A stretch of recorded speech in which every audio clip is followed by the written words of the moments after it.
तशी सुरेश भटांची तुम्हाला कविता माहित असेल, वाचली असेल तुम्ही. विझलो जरी आज मी हा माझा अंत नाही, पेटेन पुन्हा नव्याने हे सामर्थ्य नाशवंत नाही.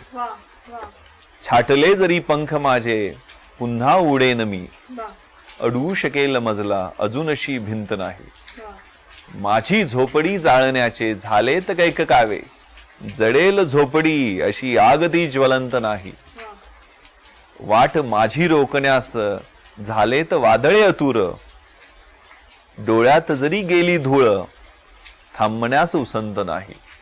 येतील वादळे खेटेल तुफान तरी वाट चालतो मी, अडथळ्यांना भिवून अडखळणे पावलांना पसंत नाही. क्या बात है, क्या बात है. त्यातली ऊर्जा आहे ना, तिला कायम जागृत ठेवण्यासाठी होकारात्मकता खूप महत्वाची आहे. रचनात्मक विचार करण्याची शक्ती आपल्याकडे नेहमी असली पाहिजे, कारण जेवढा मोठा संघर्ष तेवढ्या मोठ्या संधी असतात काहीतरी चांगलं काम करण्याच्या. वाचन सगळ्या प्रकारचं मी करतो.